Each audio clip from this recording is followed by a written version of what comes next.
Well,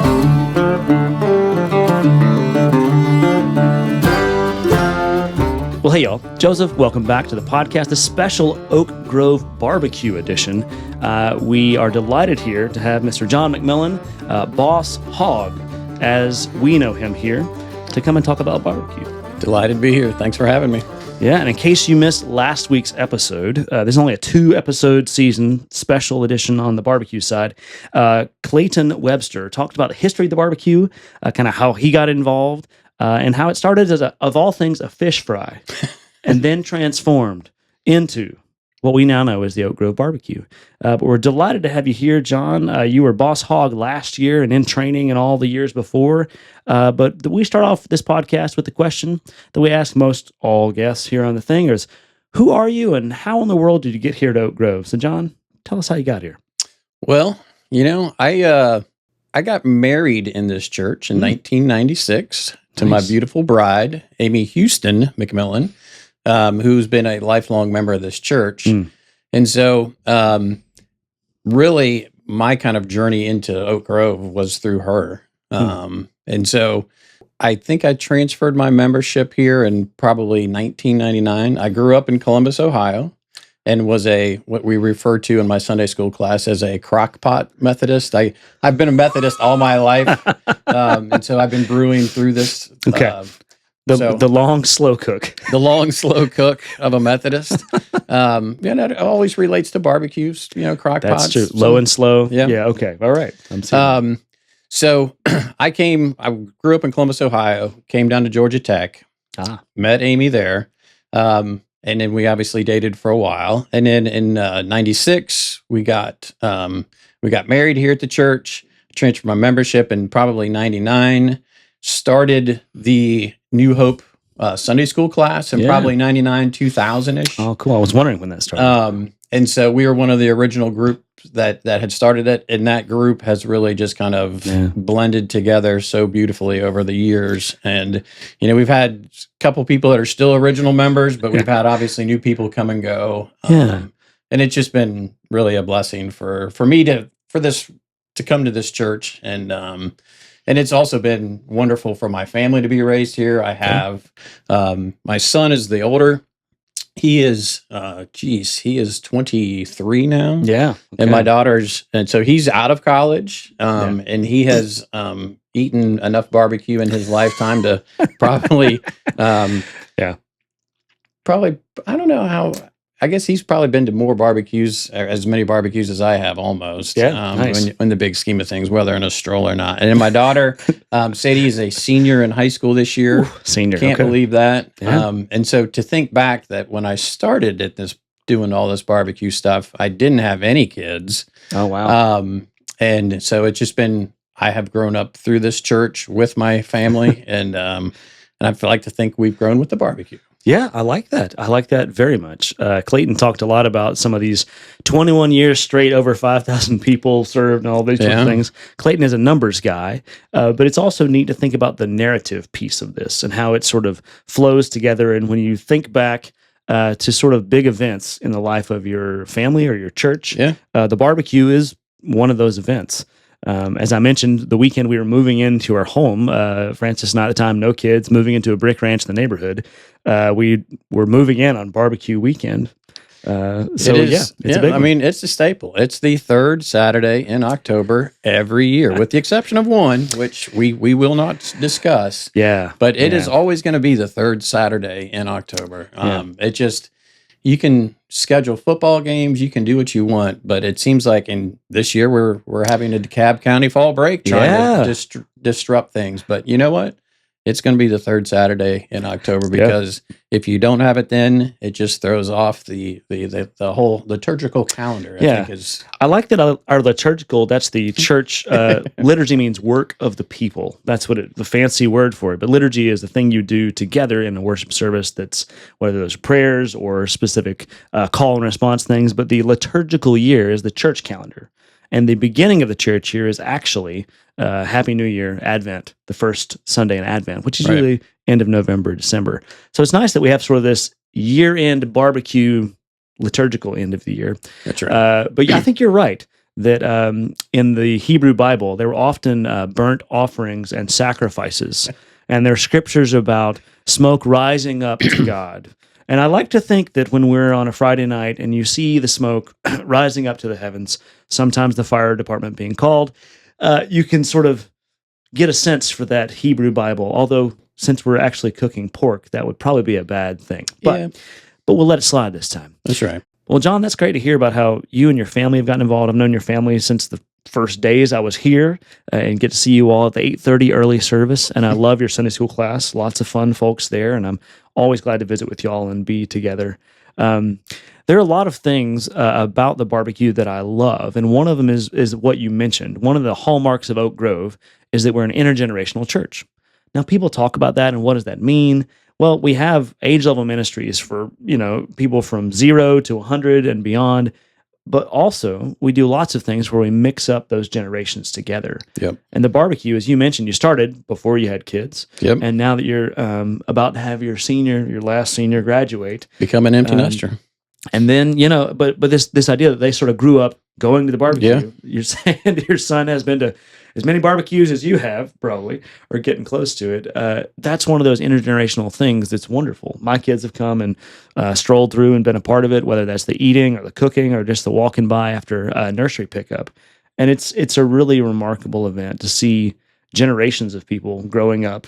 Yeah, I think that's probably when I was kind of running through all the different things that I wanted to kind of mention in this podcast, thinking through the Spencer Overstreets, the obviously Clayton, but the Jerry Cooley's, just the folks that have spent so many years really giving to this church through the barbecue, that I became really just good friends with, and mentors to me that, and when I think back about, wow, Gene Dickey, what did he, what kind of impact did he have on my life? And it's like, well, I would have never met Gene Dickey if I didn't ever really get involved in the barbecue. Yeah. And so I think that's the piece that you can't overemphasize with this barbecue is the intergenerational piece. And yes, you can bring your kids, but even as 20-something to 30-something to 40-something, there's always somebody that you can kind of meet for the first time that you've recognized in church, that you've seen them in the hallways, but you've never really had a chance to talk to them. And it's like, well, you know what? I'm serving next to them in the eat-in line or the to-go line, or I'm flipping a ham with them and say, you know what?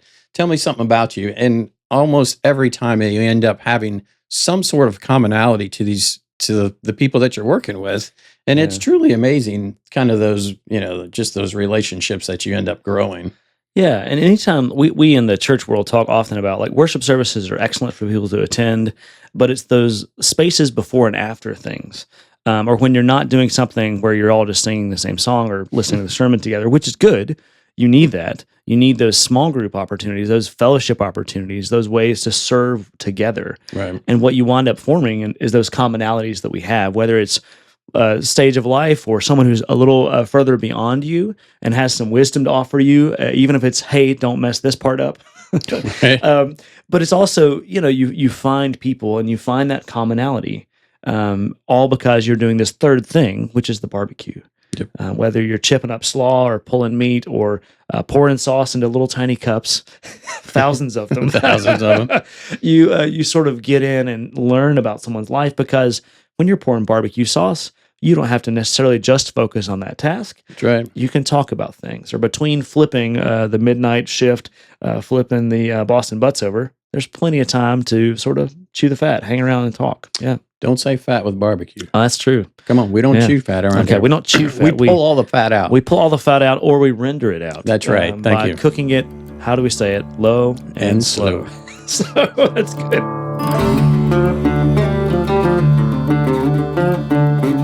Well, John, I know you got involved in the barbecue pre-kids, BC, before children, but tell us some about how you got involved in it and sort of how you've come along and learned on the years. So I think it was probably Ed Wiley came to our Sunday school class, the New Hope class, when it was first, I think when we were meeting for the first time, it was out in there was the house that used to be in between Carl's house where the playground sits. Yeah, the youth house. Where there was right? there was no space for anybody to meet, and that's where we met. So, Sure. and so I think Ed probably came out there and said, "Hey, you know what? We have a barbecue going on, and we need help with the younger crowd flipping hams from 6 to midnight." And so I think if I do my math right, if I started in 1999, I think was my first barbecue. So this is my 25th barbecue. Wow. Okay. Yeah. Well, Clayton's on 40. You're on 25. Lord. Not going to catch him, but you know, I it's a good goal to shoot for. It is. And so I literally probably was flipping hams for probably 10 years or so. And then I finally graduated up to the basting sauce. I forgot. I don't remember who was actually doing it ahead of me. But at one point, I started cooking for everybody on the Friday nights. And so I would actually cook the dinner. Sure. And then since I was already cooking the dinner, I started making the basting sauce. And, you know, I was terrified that I was going to completely ruin the Oak Grove barbecue because of adding too much pepper, not enough hot sauce or whatever. Yeah. It's, you know, I think Clayton mentioned it. There are a lot of secret recipes in this barbecue. That is one of them, but it's not that secret and it's not that difficult to make, to be honest with you, once you actually do it. Okay. And so I became a baster, and so that was literally a beautiful thing because you know what that means? A lot less smoke and flipping hams. That's right. So I quickly wisened up and said, you know what? I will take this job permanently. Oh, nice. Now talk about when you're basting something or mopping. If you've watched any barbecue shows, they often do it with a little tiny mop. Tell them about how we do it here. We basically take a floor cleaning mop. Yeah, brand new one. Yeah, brand new one. Yeah, we don't use the clear. one that's been. And so basically cut about half of it off, take a big bucket, and you basically pour the sauce into the bucket. You take the mop and you literally douse it, and then you put it on top of all the butts as you flip. Yeah. So there is a method to the madness. Every 60, 75, 90 minutes, depending on what the weather's doing and the way the wind's blowing, it's all very scientific. You know? Yeah, it's both art and science, I would say. Yeah. Exactly. Yeah. When you flip them, that's when you actually baste them, and then you put the tops back on. Yeah, and the tops are just sort of sheet metal over the top, and sometimes there's some side channels to close off the wind. If you've done grilling on a normal, just a tiny Weber grill with a little vent at the top and the bottom, you're trying to control the airflow to keep the temperature regulated so that you get that nice, even cook. Now, the smoking provides what we call a smoke ring, the bark on the outside for all you barbecue nerds. This is the exciting stuff. It is. I was just noticing the delightful shirt that John has on. There you go. Now, as you can see, I guess it's in these are the new barbecue shirts for 2024. I am wearing last year's barbecue shirt because I haven't yet gotten my barbecue shirt. John, how can people get new barbecue shirts? Well, you know, this year you can get them on your Wednesday night suppers, obviously. Oh, yeah. I'm sure you can order them online. Yep. And then I think on Sundays, as we get a little bit closer to the barbecue, we'll be offering the opportunity to pick them up on Sunday mornings. And then obviously during the barbecue, we'll have, if there's any left, make sure you've got to preface that because they go like hotcakes. That's right. They go pretty quick. They look a little bit like the color of a smoke ring. They do, actually. I just know, Rachel and I were chatting about it because she showed me the pictures. I'll put the slide up here so y'all can see it. And this is Rachel in the shirt. These are photographed by her now husband, Taylor Penley. But you can buy your shirts on the website. You can also buy them in person. But they are sort of that color of a good smoke ring. Yeah. And I actually, it's funny because I wore my last year's shirt. And when I pulled it out and put it on, it still had a little bit of some grease stains. Grease stains all in the front. Had a little bit of an aroma to it, no matter how many times I've washed it. So I was glad to put on a fresh shirt for this. So fresh and so clean. Yes. It feels very Atlanta of us to say that. So you can get your barbecue shirts online. Thank you, John, for being our barbecue shirt model for today. Yeah, sure. And now one of the things I want to ask you is sort of what are some of the changes you've seen? You were Boss Hawg. Now, Boss Hawg is a very prestigious, challenging, wonderful job, but it's sort of the person who's in charge of logistics, volunteers, making sure it all goes according to plan, not just on the weekend of, but as I said, we start planning for the barbecue the day after the barbecue finishes. But tell us some about what Boss Hawg does, and some of the changes you've seen over the years. So I think the key to being the boss hog is basically just trying to surround yourself with good people. And we have crew chiefs that basically are truly run everything.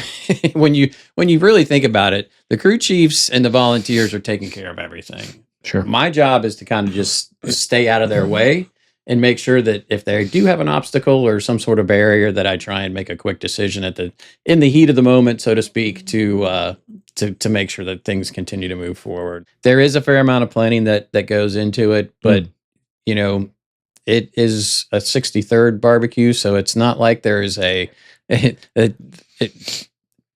precedent has been set of kind of what to do. And so it's actually an interesting question. You say, what has changed about the barbecue? Yeah. So a lot of people say, what's the good things that have come out of the pandemic? I would say one of the good things that came out of the pandemic, not because of, it was more out of necessity, is we're really fearful that we didn't have enough people to actually have the volunteers to actually pull it off. Yeah, we right? were concerned about that. And so we made a kind of strategic thought process around how do you make things more efficient? And so I said, well, I think the part of it is cooking time. And so we switched from hams to Boston butts. Sure. Partially because they're easier to handle. I think they personally taste a little better. I'm a fan. And they were just going to cook quicker. It's small. It's a shoulder cut of the meat. Right. So if you go into the Oak Grove Market, for example, up on the board, they've got a pig and little sections. So next time you're in there in the market, look and learn about some of these cuts of meat. You can see the ham and you can see the shoulder, which is the Boston butt. Yep. A little bit smaller piece of meat, easier to handle. And so that was kind of the first big piece of that came out of the pandemic. That was a change recently. Okay, yeah. I think we did a pre-test cook one Sunday where we did about 20 or 30 of them just to make sure people were kind of get excited about it. And I think that part has worked out really well. I think, going from a shaved pork to the pulled pork, I think the end users, quote, have been happier with it. Yeah. It stays, the meat doesn't dry out as quick, from my opinion. These are things I have noticed as a barbecue nerd. But, it's interesting because that was a big kind of change that it took a little bit of convincing to get through. I think Randy Thrower was not 100% convinced, but I think I finally have got him after 2 years that pulling with we have what we call the porkinator, which is basically a big utensil that goes on a drill bit that you basically take the bone out of the Boston butts that are perfectly cooked. You put those into a very clean bucket, and you basically take this drill and you just shred the whole thing. And it shreds it. It really does speed things up, but you got to do some prep work ahead of time, and so there's a ton of hands that need to go to get the fat off, and so it's the perfect pieces that are going in there. But it's much different doing a slicer versus that. And so that was a big change. We also said, well, we are now in the full electronic age. Everybody's used to Zoom calls, so we're going full on digital tickets. Oh yeah, coming out of that pandemic. That one didn't work out so well. Did, well, we still have the option for that. No, and so I think what we learned was that there are some pieces of the barbecue that you need to keep intact. Yeah. And one of those is a ticket in hand that you get in the mail, because it's kind of like, it's not quite as exciting as when you're a little kid, when you got the Sears catalog before Christmas. But everybody realizes that kind of towards the end of September, early October, they're looking for the envelope in the mail saying, that's right, my barbecue tickets are here. Yeah. And all joking aside, I think the ability to hand your neighbor a piece of a paper that has the ticket, as opposed to doing an email that says, here's your digital ticket. We learned that lesson. So I think for those that are completely digital and don't ever want to print anything, they have that option. Do that. Yeah. But just the good warm feeling of handing your neighbor a ticket that says, I hope you can make it to the barbecue this year. Yeah. I think that can't be overlooked. Yeah, it's hard to ignore that when a neighbor, and again, we send the tickets out over mail to church members in mass, want them to to send back money for them. You don't just get free tickets. No. And then to hand them out to neighbors and friends. Because again, when I see our bus driver and I hand the bus driver, hey, here's 2 tickets for you and your family, or how many you need. Yeah. And then they come on over on Saturday and just come in, get the barbecue, take it out, come home, or eat with us. It's a real way to say thanks and to help them see sort of that this church is not just about what the inside part of the church does, that it's for the community and the neighborhood as well. And I know that one of the things that has stayed the same, but also changed a little bit, is how the barbecue is sort of run, and then how we divvy up the proceeds. The proceeds from the barbecue, some 20 to 30, sometimes more than that, $1,000, go to a lot of our local ministries and partners. They help feed people, clothe people, help with needs both here and some international things. Oh, yeah. And so I'd love to hear some about how you've seen the barbecue change, specifically from the United Methodist men who used to be in charge of it and run it, and now that it's the Oak Grove Church Barbecue. So I'll tell you, one of the kind of blessings for becoming Boss Hawg. So my Boss Hawg story was Wallace was running it. He needed out. I said, you know what? I'm happy to take care of that. And so Wallace I had Mormon. Wallace Okay. Mormon. Yeah. And so I had a year or two, kind of had 1 year kind of in the background looking, thinking, I might be able to do this. Okay. And then we had what I think was essentially 2019, where we actually, Mark Spears and I kind of owned it for the first time. And then all of a sudden the pandemic hit. Right. And then, so coming out of the pandemic, we realized that, there's a lot of things that are different. Of one of which was, the United Methodist men, as great as they were, it was struggling with some leadership pieces. And we was like, well, can the church really take on the barbecue? And as Boss Hawg, that was kind of we'll say a blessing, because it made my job so much easier, where all the responsibility used to really fall on my shoulders to take care of everything and just make sure everything was perfectly done. I no longer have that feeling. I feel like this is now truly a church barbecue. And if I would be remiss, it's not really, we can say it's a church barbecue, but it's a Rachel barbecue. Rachel Fullerton, that's right. We in every organization, at every church, every job, anything, anywhere, there's always someone who, as I say, holds all things together. Yes. One of my favorite scriptures is about Christ who holds all things together. Well, in our organization here, Rachel Fullerton, the executive administrative assistant to the senior pastor, whose job title includes a lot more than that, is one of those people who has all some of that depth of knowledge for being here for almost 10 plus years, I guess now. But also is one of those key people who's just really great at a lot of things and helps us stay on track. But when you think about the fact of, it used to be counting the tickets, who was handling the money, and all those, a lot of the logistical pieces that people don't really think about. That was Clayton's baby. I mean, he may have not been Boss Hawg, but Clayton Webster was the man behind the curtain organizing all those making things. It all happen, right. And when, he was aging out of it, and kind of, Clayton's never old, but we needed to do something different. Sure.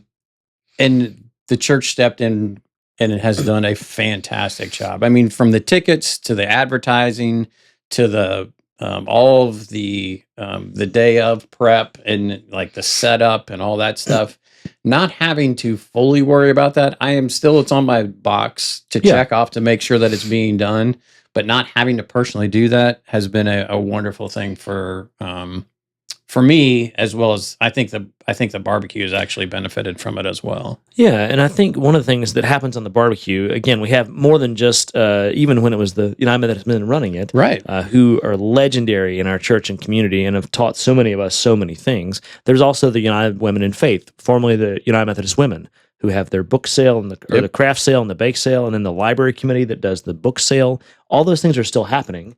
And they've expanded some of the things they're doing in recent years. And so it's always been a barbecue that almost all of the church got in on.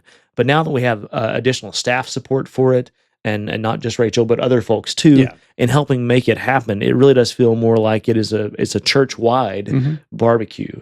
And it's really, like I said, things have to change, and change is always perceived as some sort of like loss, like death even. But the most assured thing that will always happen is change.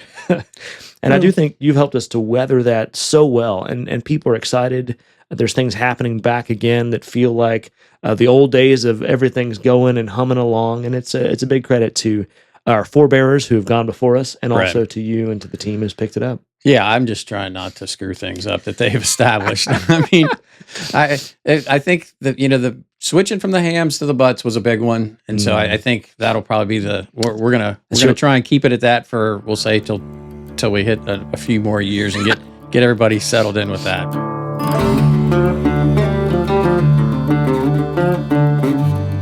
Now, also, John, I know you also at home are a barbecue person and smoking meats and things. I follow your Instagram mostly to see those things. But so how did the barbecue sort of shape you as being someone interested in this sort of cuisine, food activity? Well, it's kind of grown together. I probably was one of the fortunate and probably best gifts I've ever gotten in my life was the year Amy and I got married in 96, Valentine's Day in 97, she bought me a big green egg. Oh, yeah. Yeah, so I am an old schooler with the big green egg. Before the big store was even there. Yeah. And so I've always enjoyed cooking. I give credit to my mom for that. But, I have probably been smoking meat for quite a while since that 90, we'll say since February of 97. 97, yeah. I still have my big green egg. I have a pellet smoker. I've got a regular grill. You'll see what comes up next, but never in my life did I ever think that I would be going from cooking, 2 Boston butts, an occasional third one at home. Oh yeah. To cooking what is now somewhere between, depending on the crowd size, I think we're shooting for 500 Boston butts this year. Wow. Last year was 540. The year prior was like 480. So I think we're going to see if we can find that sweet spot. Yeah. Now, again, we've talked about Brunswick stew with Clayton, which was super insightful. And if you missed that, you can go back and hear some of the not so secret ingredients. But the Brunswick stew is something that sets us apart. The homemade sides from the slaw to the homemade sauce from Chef Allison, as well as 500 Boston butts, delightfully and lovingly cooked. And all the proceeds do help raise money for supporting our neighbors and friends in need. But also it's a wonderful way for people to get involved in the life of the church that's not just on a Sunday morning. Yeah. Now, how can people get involved in the barbecue and they can sign up and get in on things? So the great thing about the barbecue is there's 2-hour shifts, there's 6-hour shifts, and you can sign up for multiple shifts. We don't have a limit on that. We did move digital. We still have the boards in the paper portico. Yep. But it's easier. There's a sign up genius at oakgroveumc.com. .org. Yeah, .org. Yeah, sorry. /barbecue. One word, barbecue. It's down below the link in this podcast. Wherever you're listening, you can click on it there. And so there's slots to fill up there. The other nice thing is there's no expertise needed in any of those slots. We provide training. That's right. That's right. It may be on the job training, but it will be training. It will be. And nothing is rocket science in this. I mean, it's generally show up with a good attitude, and we'll make sure that you basically are in a good spot. We end up having, I think I did the calculations last year. There's over 300 slots to fill. Sure, for volunteers, right? For volunteers, which is well over 1,000 hours of volunteers needed. Yeah. We are always. This is kind of. I carry around rose-colored glasses with me. I don't just because that's the way I am. You have to be that way as a dad and a boss hog. But the sheets are out. They're starting to slowly get there. Slowly fill up. That's right. So we'll start panicking probably a week or two from now and saying, "Oh my gosh, no one's signing up." And then the community always comes through and does that. Yeah. But help an old man out and sign up early and sign up often. Yeah, bring your friends. You can't. And I'm not joking about bringing your friends. Oh yeah, I can't. I bet you there's probably 100+ people that are now members of this church because they came and volunteered at the barbecue. Yeah, and I've got friends and neighbors who are not members of this church, but some other church that sign up every year for the barbecue. That's right. And they get excited about it. They buy their tickets. They sign up because it's just one of those old-fashioned, good-feeling neighborhood things that we do together. And so take John's advice and help a man out to sign up for the barbecue as we vote, and sign up early and often. That's right. As my dad says, and you say. But we do want you to sign up for the barbecue. If you've got a neighbor or friend who might be interested in doing with you, take a wild thing, and just say, hey, I'm signing up for this church barbecue from this shift from whatever time to whatever time. Would you want to come and do that with me? And you'd be surprised that folks are going to say yes to that, and they're going to get excited about it, and it allows them to meet other people. Whether they become members of this church eventually because of the barbecue or not, hey, we'll sort that out later on. Yeah. We're so glad for the ways that you and your team are doing the barbecue. For all the folks already signed up, thank you for doing that. If you haven't gotten your tickets, you can also buy those in the link below here. But we're really pretty excited and pumped for the barbecue this year. Oh, yeah. Yeah. Any other final words of smoke-filled, delicious wisdom for the barbecue podcast, John? Well, I would be remiss if I did not thank the crew chiefs. Yeah. I mentioned them earlier, but we have a mix of crew chiefs that have been here for, like Ed Wiley, 25 plus years.